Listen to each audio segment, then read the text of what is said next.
Queremos essa manhã mais uma vez saudar os irmãos que se encontram nos seus lares com a paz do Senhor e os irmãos que se encontram aqui, e juntos iremos participar da escola bíblica dominical. Nós iremos antes, pois, orar, buscar a presença do Senhor, e depois iremos cantar o hino de número 545, vamos à escola. Senhor nosso Deus e Pai que está no céu, nós te louvamos por essa manhã, pela tua graça, pela maior escola do mundo, que é a escola bíblica dominical. E o livro-texto dessa escola é a tua palavra, e o professor é o Espírito Santo de Deus. Só somos instrumentos em tuas mãos. Abençoa cada mente, cada coração, e que essa lição seja de sumo crescimento para cada um de nós, no nome de Jesus. Amém. Vamos louvar 545. Eu convido a nossa irmã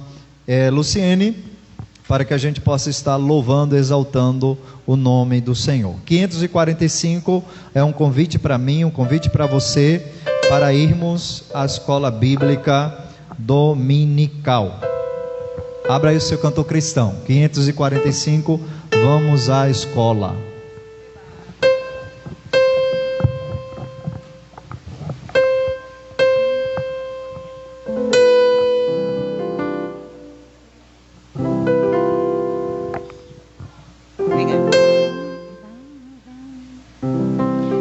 Vamos, jovens alunos da escola, a palavra de Deus estudar, boas coisas ouvirmos de Cristo e favores reais alcançar.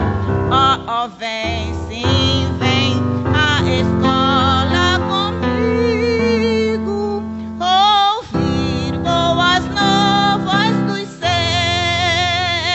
boas coisas ali aprendemos da bendita palavra de Deus. Vamos, jovens alunos da escola, pois queremos louvar ao Senhor, seus conselhos ouvir com respeito, que se ensinam ali com amor. Ó, vem, sim, vem a escola comigo, ouvir boas novas dos céus, boas coisas aprendemos da bendita palavra de Deus.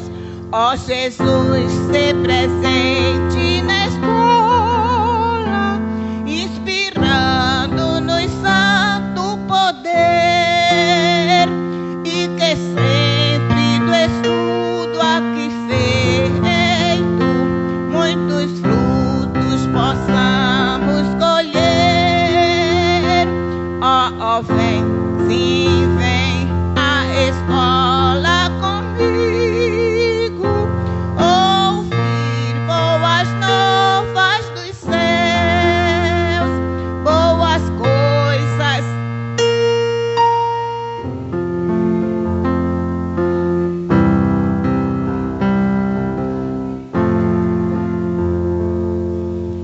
Amém. Graças a Deus. É na escola bíblica dominical que a gente aprende a palavra de Deus. Abra sua Bíblia em Gálatas capítulo 6, versículo de 1 a 10. Nossa lição vai ser extraída desta lição, mensagem de poder, né? É a lição que nós estamos estudando. Então, temporariamente nós estaremos sempre com aulão, depois retomaremos as aulas normais na sala. Mas hoje nós iremos falar sobre o poder de fazer o bem. Gálatas capítulo 6, versículo de 1 a 10. Gálatas capítulo 6, versículos de 1 a 10. A palavra de Deus vai nos trazer uma mensagem de suma importância.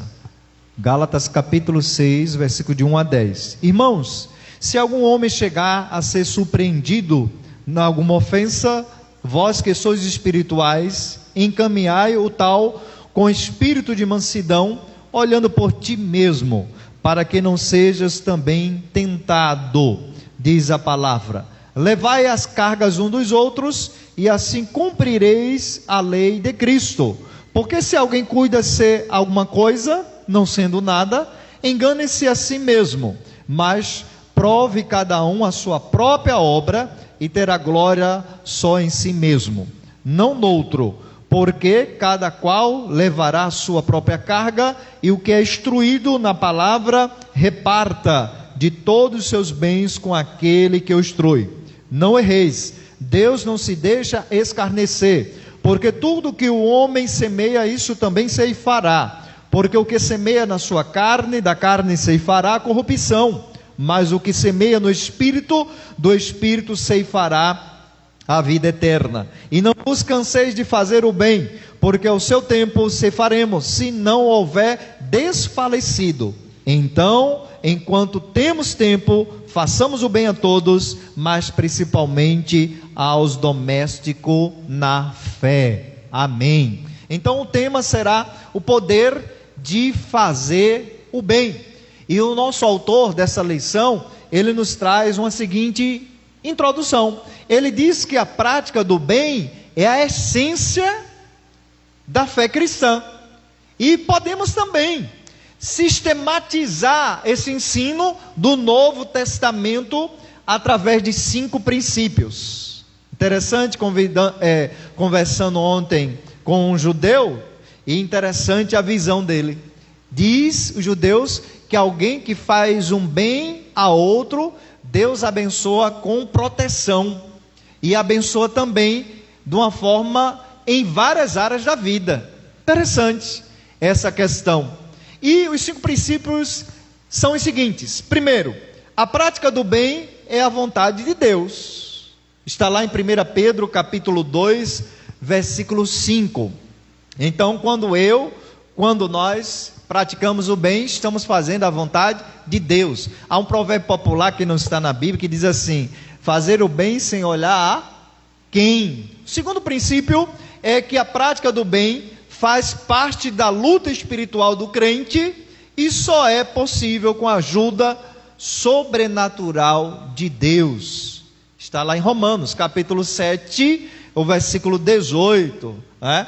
Fazer o bem também se transforma, como diz o autor dessa lição, também como uma luta espiritual do cristão, não é verdade?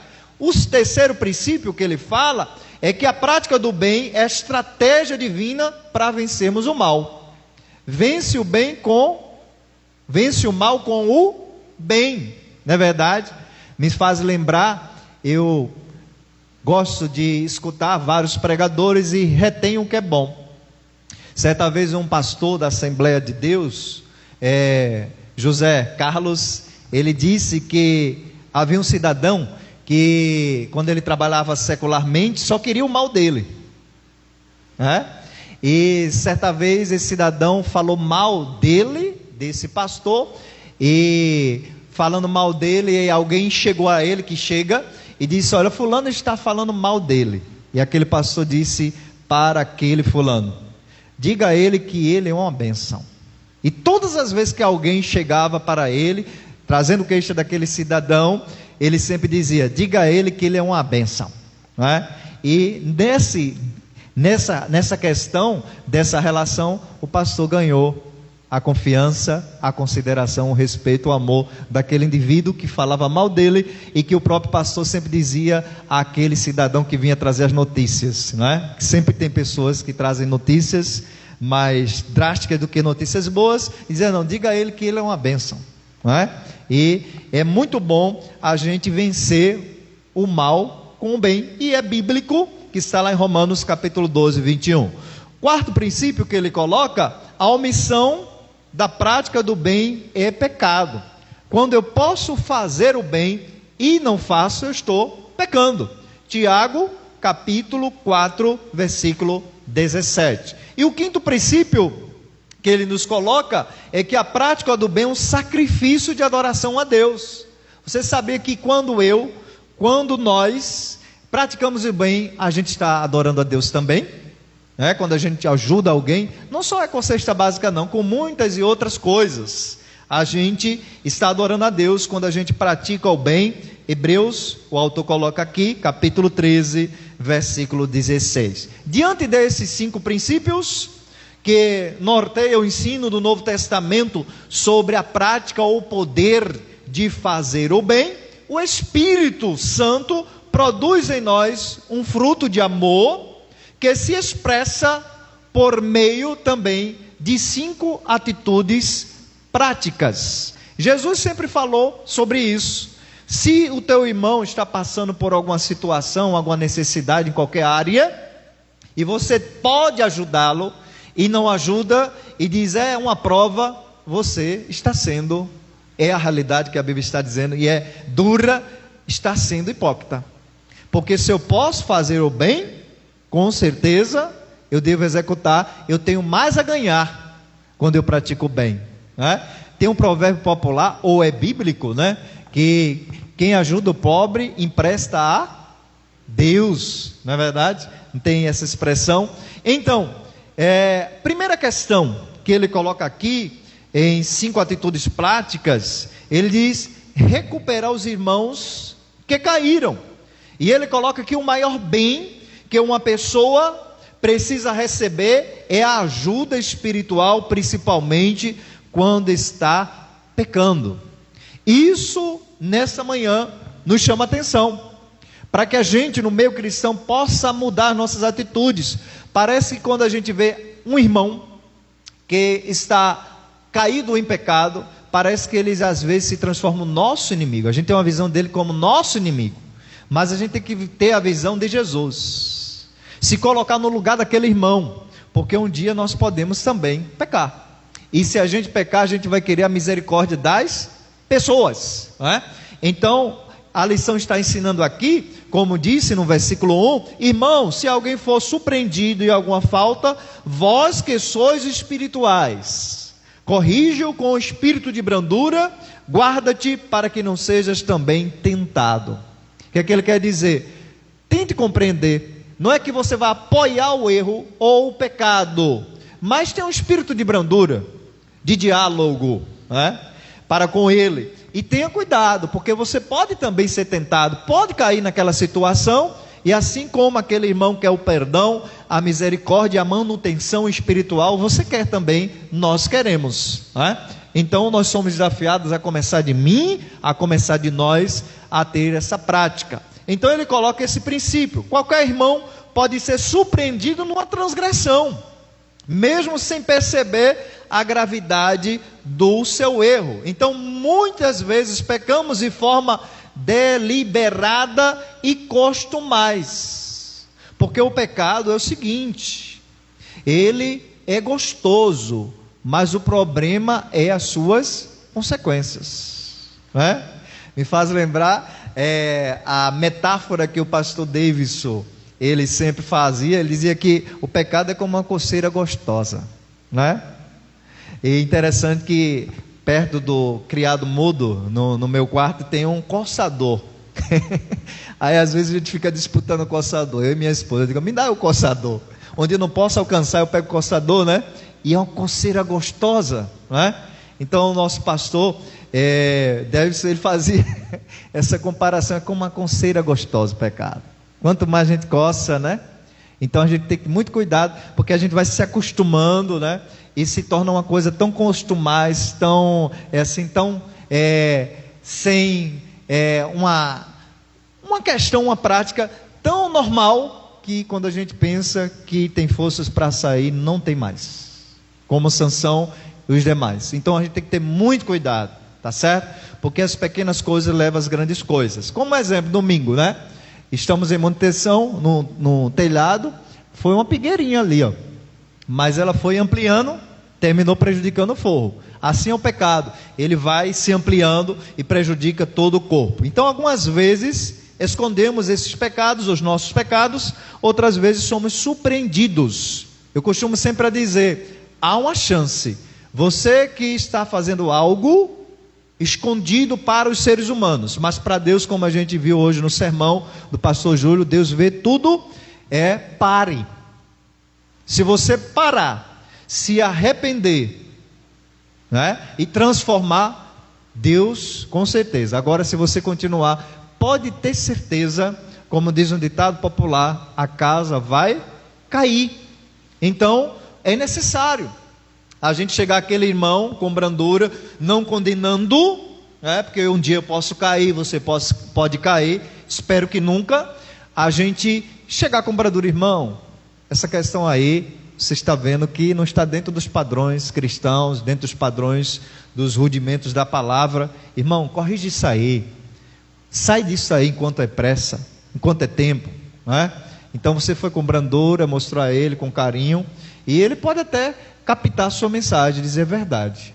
É a forma que a gente fala, em nossas relações, não é verdade?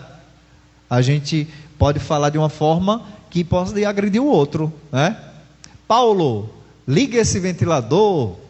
Paulo, liga esse ventilador. Não é verdade? E a gente também, quando chega perto, não vão ficar com conversas de corredores, etc. Se você tem liberdade, com carinho, você chega, e você é uma pessoa também que tem uma certa confiança, e guardar confidência, não estou dizendo guardar o erro do outro, mas não expor o outro. Você chega de mansinho e diz: olha, está acontecendo isso, eu tenho observado.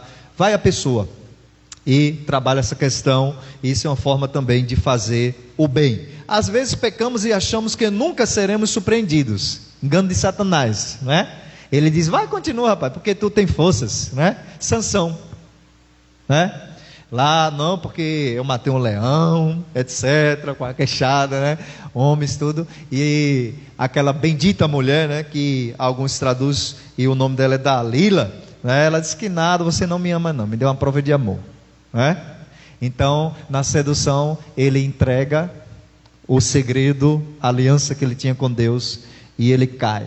Deus perdoou seus pecados, mas ficou as marcas.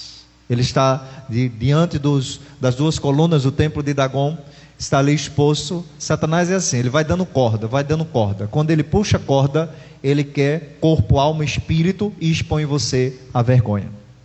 Não é verdade? Ele é assim. Então, ele vai nos enganando.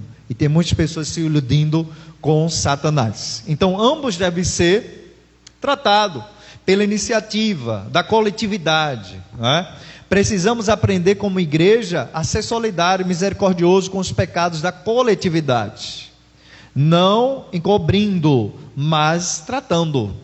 Então é muito importante, Uma expressão que eu escutei, é uma verdade, é antiga, mas é verdade. Estamos no tempo não de perder pessoas para o reino de Deus, é ganhar pessoas, certo? Não perder pessoas, ganhar pessoas. Não estamos dizendo aqui que nós, como igreja, vamos, com certeza, estar apoiando o que não é certo. Me faz lembrar esse autor, não vou citar o nome, um grande personagem que fez um grande filme, e essa semana, por falta de sabedoria, um líder de uma certa denominação se levanta e diz: os crentes estão orando por esse cara aí, que diz que não crê em Deus e Jesus e tal, mas esse cara por detrás é um cara, ser humano, que pode se converter no leito do hospital, e a gente tem que ter muito cuidado, tem certo? E esse pastor hoje está com um processo por causa de racismo. Eu sei que nós temos a nossa fé, eu sei que nós temos a nossa posição, mas a gente tem que ter muito cuidado. Eclesiastes diz, eu aprendo nessa manhã na minha vida, que eu sou normal como vocês, como pastor, sou normal, tenho maior responsabilidade, e tem certas coisas que eu tenho que falar para a igreja, porque eu sou pastor da igreja, e eu vou dar conta dessa igreja, não é verdade? Tem momentos, irmão, que é melhor a gente calar. Há tempo de ficar calado, há tempo de falar. Na igreja, no relacionamento conjugal, no relacionamento social, tem momentos de se ficar calado, para evitar muitas coisas, mas tem momento também de falar. No Eclesiastes que diz isso, então nós devemos ter muito cuidado. Outra questão dentro dessa questão, ele diz que todo cristão deve estar consciente que ninguém está imune a cair em pecado. Todos nós aqui pode um dia cair em pecado, espero que nunca, não é? Então o irmão que pensa que está em pé, deve cuidar de si mesmo, para não cair na tentação, não é? Me faz lembrar uma postagem nas redes sociais de alguém que disse assim: você que fala mal de mim, né? Você que fala dos meus erros, etc., ore a Deus para que eu seja perfeito como você. Os irmãos entenderam, né? A mensagem. Então a gente tem que ter muito cuidado. Nunca é tarde para a gente mudar de comportamento, né? É de suma importância. Nós estamos num processo. Então nós somos convidados a pensar através dessa lição. Tenhamos muito cuidado, porque eu e você pode também cair. Cuidado com a soberba espiritual. Toda queda precede pela soberba e ninguém está livre dela, não é? Ah, não, eu sou o presidente. Ah, eu sou o líder. Ok. Isso tudo passa. Viram ontem o enterro do cidadão lá, do príncipe? Não levou nada, não foi? Ele trouxe alguma coisa para aqui, por esse mundo? Não. Não levou nada. Como Jó diz, nu eu nasci, nu eu vou voltar para lá. Às vezes a gente, por causa da soberba, e Satanás gosta muito no meio cristão de colocar: ah não, porque eu sou o líder do grupo tal. Você só é alguma coisa por causa de Cristo. Você é o que Paulo diz: miserável homem que sou. O que Davi diz: eu sou pó, e tu sabes a minha estrutura. Às vezes nós deixamos se embebedar pela soberba. Ah, não rapaz, tem que ser eu porque eu sou. Não, eu sou nada. Eu sou é aquele do livro de Gênesis, que disse a Moisés: diga a Faraó que eu sou. Outra questão que ele coloca aqui é que todo cristão maduro deve cuidar espiritualmente dos irmãos faltosos. Então os irmãos espirituais, ele coloca aqui, é igual aos irmãos maduros, aqueles que andam no Espírito Santo. Porque sabemos que na estrutura da igreja do Senhor Jesus, temos crentes que ainda são crianças na fé, temos adultos, e à luz da primeira carta de Paulo a Coríntios, a segunda carta, e existe ainda os crentes carnais. E quando a gente vai para Tessalonicense, existe aqueles que são desobedientes, né? Existe todo tipo, né, dentro da igreja, mas que é um grande organismo, e nós devemos saber lidar com esses tipos de pessoas e irmãos. Então devemos restaurar ou conduzir o irmão que caiu à sua própria posição anterior de integridade e pureza. De que adianta a maturidade espiritual na vida de um crente se não está no serviço do corpo de Cristo? Não adianta ser maduro como cristão se também não está servindo ao Senhor no corpo de Cristo, ok? Outra questão nesse primeiro ponto que ainda ele coloca, de recuperar os irmãos que caíram, a restauração deve ser feita com humildade, né? Ele bota aqui que toda restauração deve ser feita com espírito de brandura e mansidão, né?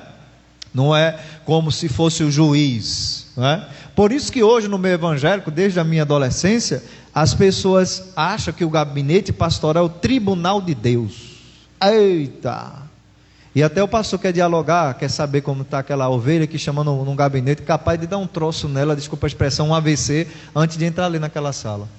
Não, o gabinete pastoral é lugar de acolhimento, lugar de dar conselhos, de puxar a orelha também, né? É lugar de acolhimento, de escuta, de tratamento também.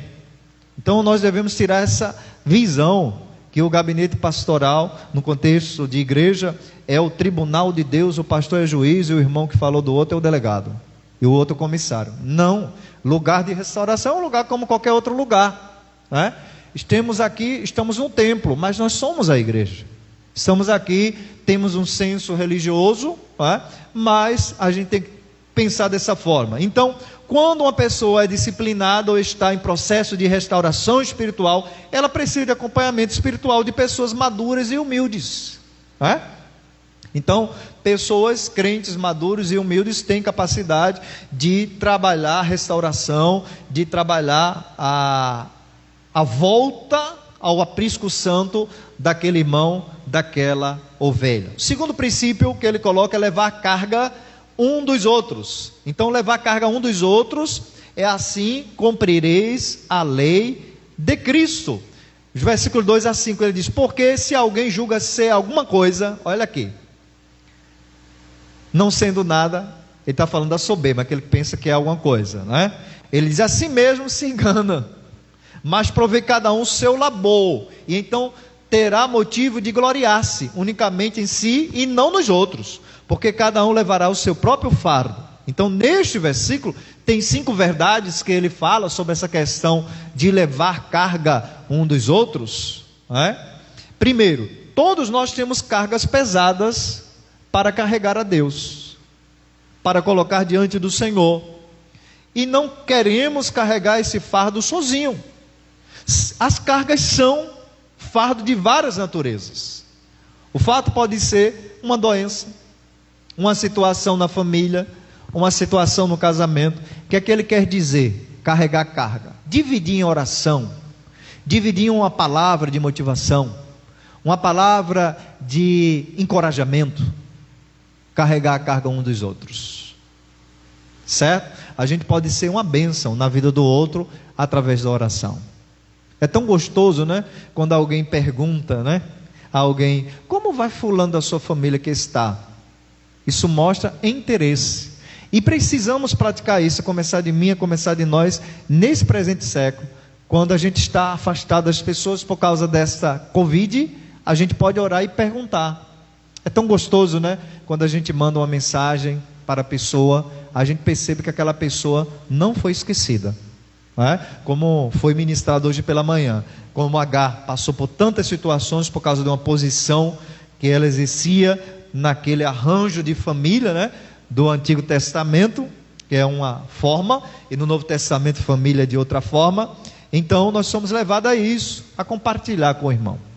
Precisa você dizer a fulano e ciclano que você está orando por ciclano, que você ajudou financeiramente ou não, porque hoje a mensagem foi: Deus está vivo e está vendo, não é verdade? Segunda questão, a lei de Cristo é que cada irmão deve ajudar o outro e levar a sua própria carga. A gente deve ajudar o irmão, mas o irmão também tem que levar a sua carga também, se responsabilizar também com as suas questões. Eu estava ontem em determinado lugar, em determinado noivado, e eu disse que uma das preparações do noivado, né, é que a responsabilidade que o homem tem dentro do lar, e também a esposa tem dentro do lar, e tem que ter essa visão, porque o noivado, ele é o segundo degrau para um casamento. A gente conhece no namoro, noivado, a gente vai amadurecer mais isso para lidar com aquela situação no casamento, porque na vida do crente, casamento não tem volta, é uma viagem que não tem volta. Se casou, se prepare, né? Às vezes tem irmãos que chegam na igreja: mas pastor Rinaldo, ou pastor fulano, os pastores sabem disso, mas minha esposa é assim assado. Aí o pastor escuta e diz assim: você que escolheu, você não quis? Às vezes o pai e a mãe dizem: rapaz, isso aí não vai dar certo. Que nada, minha mãe, que nada, meu pai. Aí quando chega no casamento é outra coisa. Primeiro já vai ser a crise dos 3 meses, ou mais meses. Depois cada um tem uma sua experiência, porque vai se adaptar e tem umas tempestades, se a gente souber lidar, né? O casamento vai logo a pique no começo, né? Então tenhamos muito cuidado com essas questões que se faz necessário a gente pensar. Então todo irmão, em terceiro lugar, deve olhar para si como alguém que precisa do outro. Não pense que você é forte. Muitos não recebem ajuda dos que escondem, muitos não recebem ajuda porque escondem os seus fardos, né? Os espirituais dentro da igreja, não é verdade? Ele acha que não precisa de ajuda. Ai de mim, eu preciso muito de ajuda, principalmente no ministério. Eu percebi isso antes da pandemia e depois da pandemia.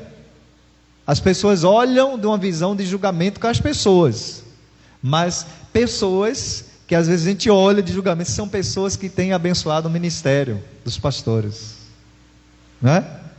Então a gente tem percebido nessa pandemia o quanto é importante a gente saber que a gente não faz ministério só, que a gente precisa das pessoas. Vamos deixar, se existe alguém no meio cristão assim: não precisa de fulano. Precisa. Você não sabe do dia de amanhã. Quando eu era seminarista e adolescente, eu via as relações e as situações que o meu pastor passava. Tinha pessoas que, permita-me, tratava o pastor dessa forma, cotovelando o pastor, ovelhas cotovelando o pastor. Lá na frente estava precisando do pastor, e o pastor estava lá. E não só pastor, até nas nossas relações humanas, né? A gente é tão cotovelado, né? Mas chega numa situação na vida que a gente fica no beco sem saída, aí por causa do orgulho a gente não pede ajuda para compartilhar os fardos, né? Então essas pessoas que são assim, elas sempre vão sofrer na vida. Elas podem ser abençoadas por Deus, mas elas se fecham de uma forma, num casulo, né, que perde a bênção.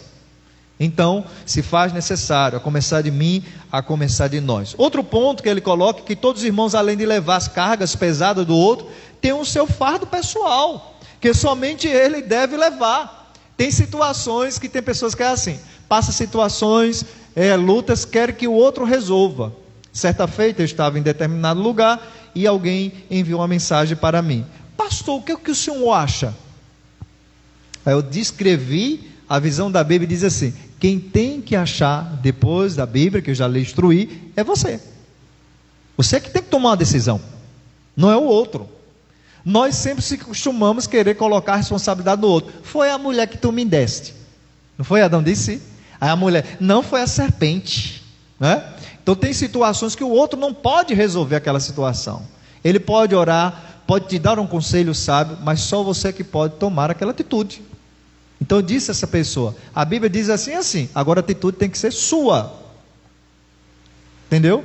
Porque nas nossas relações humanas, não é só pastoral, na nossa relação humana, aí você dá um conselho seu, porque cada um vê de uma forma as coisas. Quando vamos para a questão de cristandade, todos nós devemos ter o óculos de Deus, que é a palavra. Mas quando você dá um conselho é muito sério, e aquilo dá errado, aí a pessoa vai dizer logo assim, foi fulano, ele não se responsabiliza com seus problemas. Às vezes, não, eu fiz isso porque fulano, né?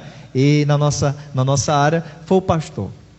Então tenhamos muito cuidado quando alguém estiver com seus fardos, né? Com suas situações, de dar um conselho sábio, né? Porque as pessoas, elas têm que se responsabilizar. Querem viver a vida, mas não se responsabilizam às vezes com suas práticas, não é? Há uma corrente da psicologia que diz assim: o ser humano quer viver a sua liberdade, mas não quer se empenhar nas consequências dessa liberdade. E muitos vivem dessa forma, não é verdade? Outro ponto aqui que ele coloca é: quem ama e ajuda o irmão, cumpre a lei de Cristo.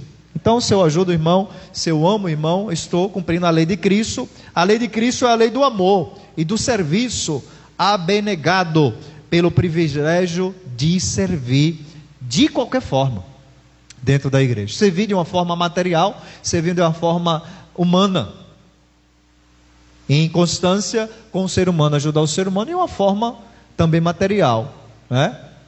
Então, ninguém vai perder títulos, tal, porque pegou um microfone e enrolou um cabo, porque foi e trouxe uma água para o pastor, porque veio um dia ajudar patrimônio. Não, isso é serviço também. A gente tem que ter a visão, é serviço no reino, com pessoas e também questões materiais. Outro ponto aqui, o terceiro ponto, é cuidar dos vossos pastores. Gálatas 6,6 diz: mas aquele que está sendo instruído na palavra, faça participante de todas as coisas boas aquele que o instrui. Ele diz que os crentes devem sustentar os pastores em suas necessidades básicas. Paulo está falando isso para o jovem, para a igreja da Galácia. E é interessante que é uma expressão de um pastor, e é uma realidade. É Deus, numa visão espiritual, que trabalha na vida dos crentes para trazer os seus dízimos e ofertas para o reino de Deus e a manutenção dos ministros de Deus, né? Ele deu uma expressão: quem me dá o paletó é a igreja, quem paga a conta de água e luz da minha casa é a igreja, quem me alimenta é a igreja, principalmente o pastor que trabalha integral, porque ele depende do ministério, é a igreja, né? E Paulo trabalhou muito isso. Dentro dessa questão aqui, do capítulo, Paulo defende os seus direitos apostólicos, entre as quais ser sustentado pelos irmãos. Em 1 Coríntios, capítulo 9, ele fala do direito de dedicação exclusiva ao ministério, recebendo o sustento da igreja. E ele usa 3 metáforas aqui. Ele diz: quem jamais vai à guerra à sua própria custa, né? O soldado que vai à guerra, ele vai custear tudo? Não, o exército que vai custear, né? Ele quer dizer, fazer uma analogia, que o ministério apostólico, o ministério, de diversas formas, ministério com missionários, pastores, evangelistas, presbíteros, que se dedicam integralmente à obra de Deus, é como um soldado que vai para a guerra, ele vai ser mantido pelo exército, não é? Faz ligação. Outro exemplo que Paulo traz é o vinicultor. Ele come da vinha que plantou, né? Eu estava dizendo à minha esposa: que bom, muita chuva, mas que bom que chegue chuva mesmo, no sertão do Pernambuco, para que os próprios agricultores possam produzir e também estar ali usufruindo. Então, o agricultor, ele usufrui primeiro do fruto. Então, ele faz essa comparação àqueles que labutam no ministério, que ele também tem que usufruir desse fruto. Em terceiro lugar, ele diz que o pastor bebe do leite do sustento do rebanho. Ele traz esse exemplo também. Em resumo, o que são ensinados na palavra de Deus deve cuidar carinhosamente dos seus pastores e líderes. Então, os pastores e líderes devem ser cuidados com muito carinho. Me faz lembrar, certa feita, sem citar nomes, uma determinada igreja que Deus levou um pastor e a esposa precisando do auxílio da igreja. Eu estava dizendo à minha esposa: eu tenho plena certeza, se a igreja vai praticar o amor, se a igreja é humana, a igreja vai abençoar essa irmã, não é? No momento mais difícil, ok? Quarto lugar, são 5 princípios. Eu só estou trazendo síntese. Eu, pastor Rinaldo, os irmãos sempre sabem, quando eu ensino na escola bíblica, eu foco nas coisas mais principais da lição. Por isso que a gente faz uma síntese, para não deixar essa lição para outro domingo. O cuidado com o que você semeia. Aprendemos primeiro a reparar os irmãos que caíram. Segundo, levar a carga um dos outros. Terceiro, cuidar dos vossos pastores. Quarto, agora, cuidado com o que você semeia. Tudo, irmão, não tem para onde correr. É uma lei de retorno. Se eu semeio o que é bom, eu vou colher o que é bom. É porque nas nossas relações humanas, o outro trata o outro mal e quer ser recebido bem. Não só nas nossas relações humanas, em muitas áreas. Então, o versículo diz, olha, 7 e 8: não vos enganeis, de Deus não se zomba. Se a gente for olhar numa visão saudável, não uma visão de um evangelho ou uma vivência de igreja, naquela palavra de uma pessoa fanática. Mas vocês já perceberam que muitos que zombaram de Deus antes dessa pandemia estão pagando um preço? Deus não existe, Jesus não existe, padre, me case, né? Está pagando um preço. Ah, pastor, mas todo mundo pode pegar uma pandemia. Pode, como foi ministrado hoje pela manhã. Mas muitos estão pregando preço porque zombaram de Deus. Não zombe de Deus não, viu? Porque a conta vem. Quando você bem não esperar, o correio chega lá com a sua continha. Então muitas pessoas estão brincando com Deus. Com Deus não se brinca.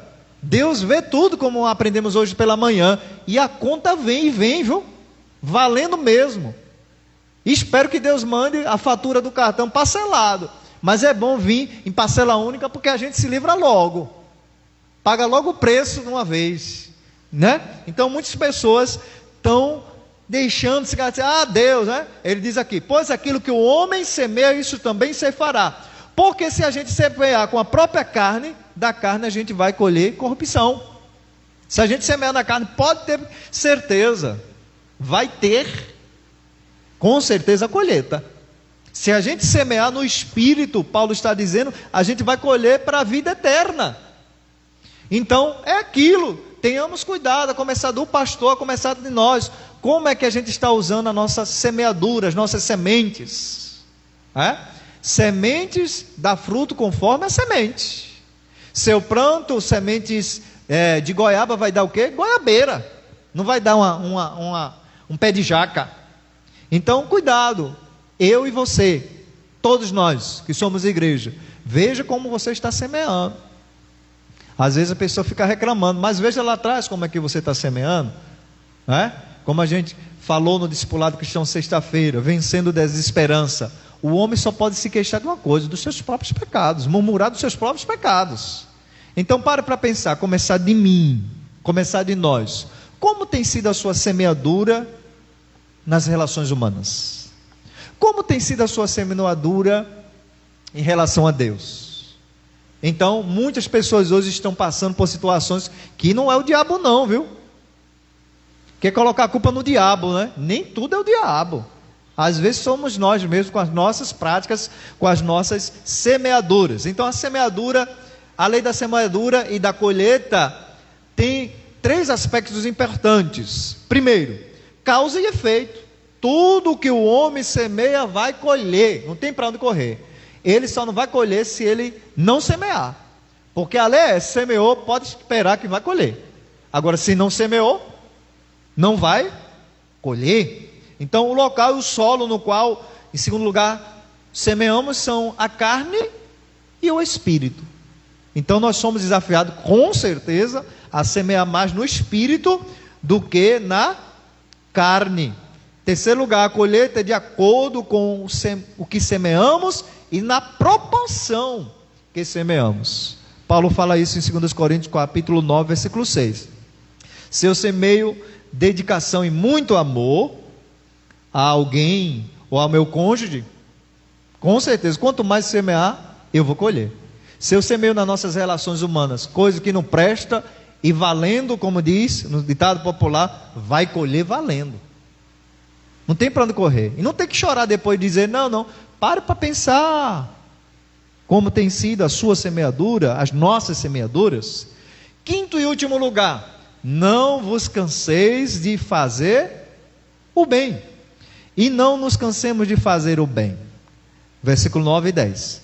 Porque o seu tempo ceifaremos, se não desfalecemos. Por isso, enquanto tivermos oportunidade, façamos o bem a todos, mas principalmente aos da família da fé. Aí ele fecha a nossa lição com 4 lições sobre este verso, ou esse versículo. Primeiro, devemos fazer o bem a todos, principalmente aos nossos irmãos, porque fazer o bem é um dever cristão. Trata-se de um dever que brota do amor a Deus e ao próximo. Então os nossos irmãos, na questão fraternal, está em primeiro lugar os nossos irmãos, e ele vai desdobrando aqui: precisamos ajudar o pobre, a viúva, o órfão, o estrangeiro, o doente, o caído, o desanimado.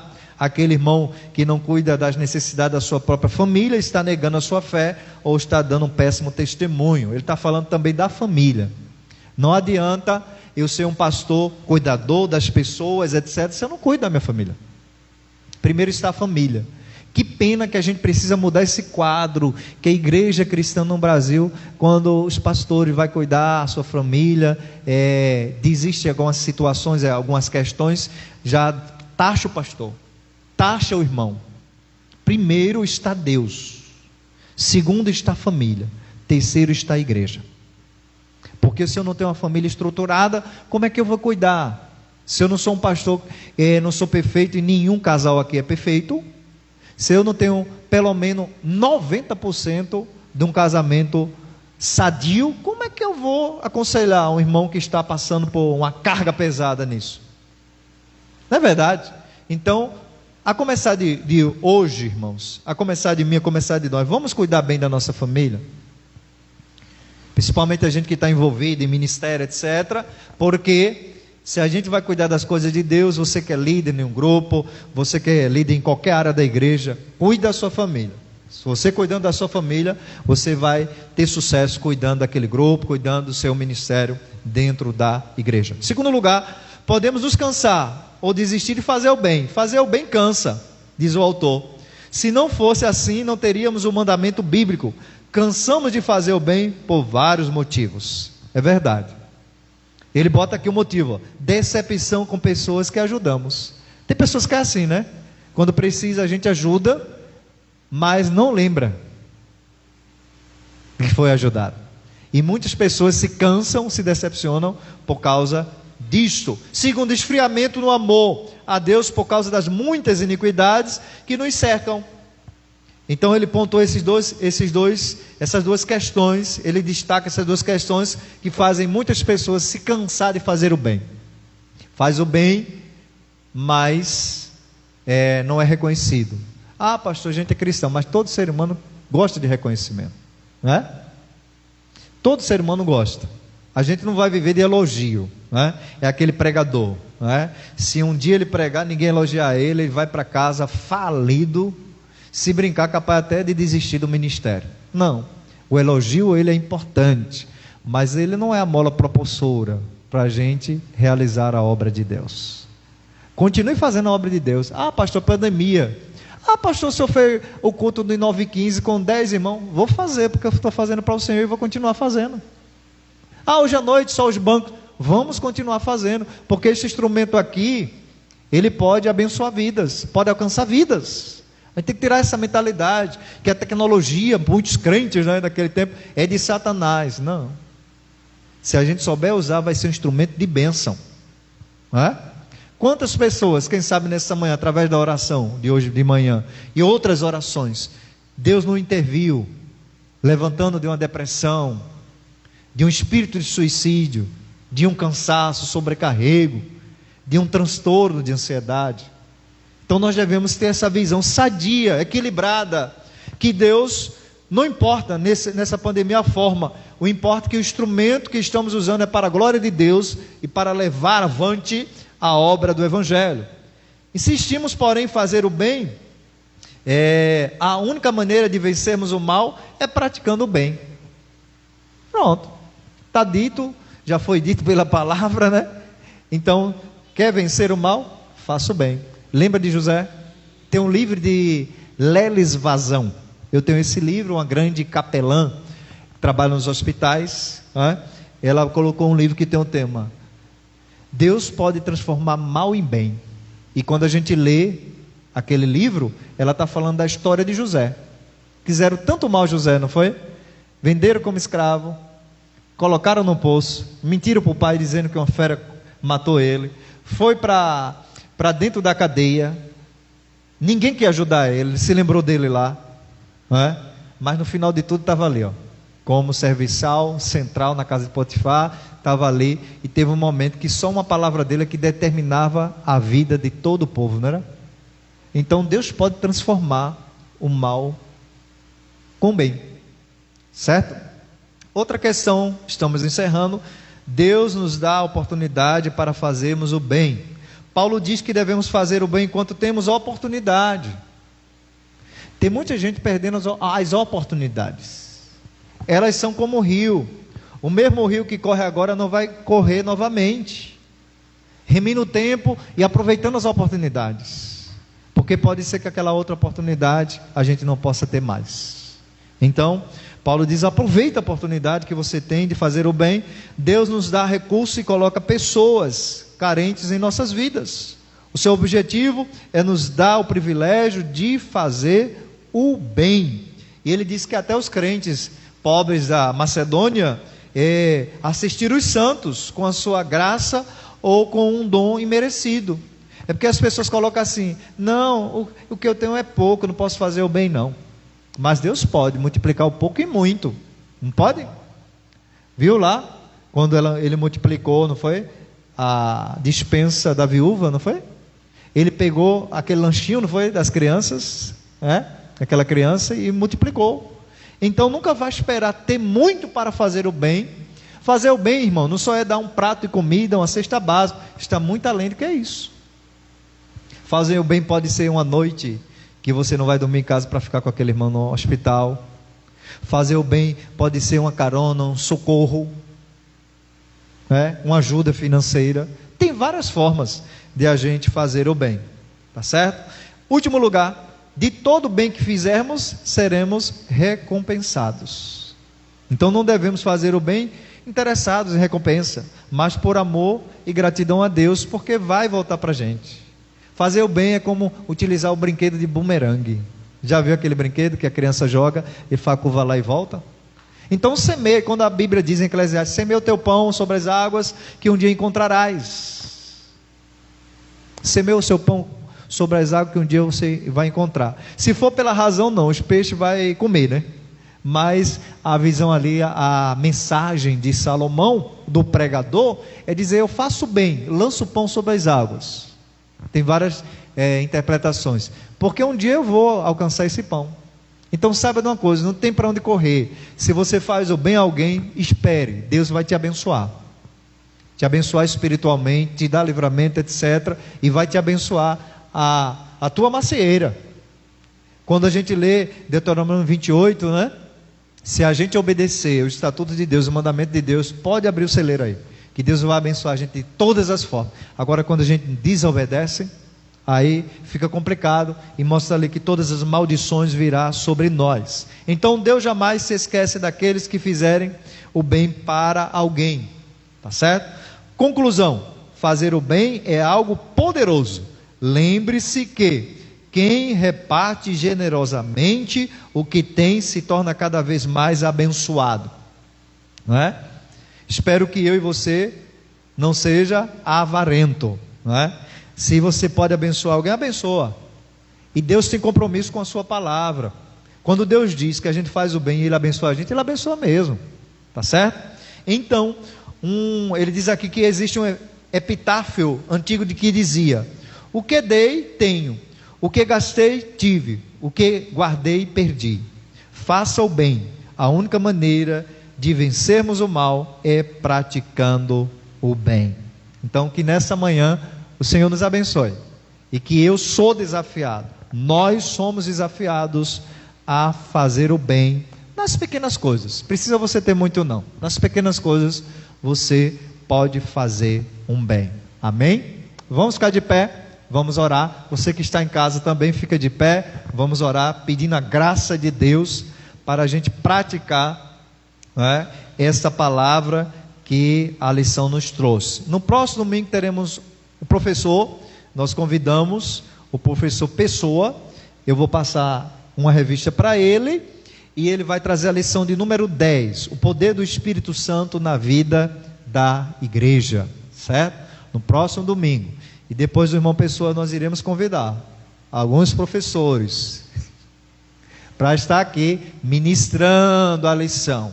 A gente tem que deixar de ter medo de um celular, de falar em público, porque Deus não nos deu o espírito de medo, mas de poder, de amor e de moderação. Ah, pastor, eu queria ser como um pregador. Não, seja você. Deus quer usar você. Mesmo falando errado ou certo, ou não colocando os português certo, Deus quer usar você. Deus usou uma burra de Balaão, como é que Ele não vai usar eu e você? Não se preocupe com isso não. Se você não tem teologia, se não tem oratória, não. Deus pode usar você. Você pode abençoar alguém, ministrando a lição e fazendo muitas coisas na casa de Deus. Senhor nosso Deus e Pai que está nos céus, queremos te dar graças nessa manhã, pela escola bíblica dominical. Ela, Senhor, nos fortalece. Como a gente sai, Senhor, fortalecido, como a gente sai robustecidos da escola bíblica dominical a aprender com sabedoria do alto, com unção do Espírito Santo a tua palavra. Pai querido, me abençoa, para que eu possa praticar o que eu acabei de ensinar.